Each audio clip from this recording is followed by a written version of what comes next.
उसके बाद भाई आगे घर के अंदर मोंकेश भाई साहब, और मोंकेश भाई साहब की बात अच्छी है, ये सिर्फ अकेले आते हैं, अपनी गैंग के साथ नहीं आते। वहीं दोस्तों, मेरा नाम है सत्यम और आपका स्वागत है मेरे को नए व्लॉग के अंदर। तो आज जल्दी से उठने के बाद मैं निकल पड़ा खेतों की तरफ, क्योंकि कल हमने भाई खेत जोत दिए थे और उसके बाद आज डालना था मैं सरसों का बीज। तो जल्दी से ट्रैक्टर निकलवाया पापा के साथ बाहर, और उतनी देर में आ गई भाई माही घर के अंदर, और माही ने अपनी हरकतें कर दी चालू। उसके बाद भाई आगे घर के अंदर मोंकेश भाई साहब, और मोंकेश भाई साहब की बात अच्छी है, ये सिर्फ अकेले आते हैं, अपनी गैंग के साथ नहीं आते। तो इन्हें हमें एक रोटी दे देते हैं। फिर भाई मैंने खाया दलिया, और दलिया खाने के बाद और इतनी देर में पापा निकल चुके थे अपने साथ ट्रैक्टर पे खाद के कट्टे रख के, और फिर भाई मैं भी निकल पड़ा। मैंने उठाई बाइक और मैं भी निकल पड़ा। मैं आ गया खेत में, और यहाँ पे भाई साहब हमने वो रखे हुए 85 गन्ने। आधे खेतों में, आधे से ज्यादा खेतों में 85 गन्नों की फसल है, यानी गन्नों की फसल है। ये देखो कितने हरे भरे हैं, लंबे लंबे। और मेरे पास था खाद का कट्टा, क्योंकि खाद का कट्टे खत्म हो गए थे खेत में छिड़कने के लिए। तो मैं जल्दी से मैंने उठाया खाद का कट्टा और मैं पहुंच गया। और लो जी,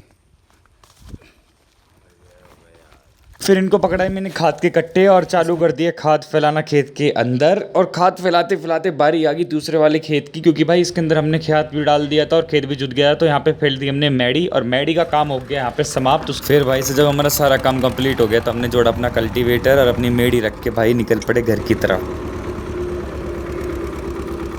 और इतने हो चुकी थी भाई शाम, और फिर मैं पापा के साथ पहुंच गया मंदिर के पास साफ सफाई करवाने के लिए, क्योंकि भाई इस मंदिर की कोई साफ सफाई करता नहीं है। तो इसलिए मैं और पापा चले गए, और साफ सफाई करने के बाद मैं आ गया भाई घर पे। और यहाँ पे ताई जी ने बना रखे थे गोल गप्पे। गोल गप्पे मैंने सारे लपेट दिए। थैंक यू सो मच दोस्तों, आप मेरे ब्लॉग के अंदर आए। हंसते रहिए, मुस्कुराते रहिए। मिलते दूसरे ब्लॉग के अंदर, तब तक के लिए टेक केयर।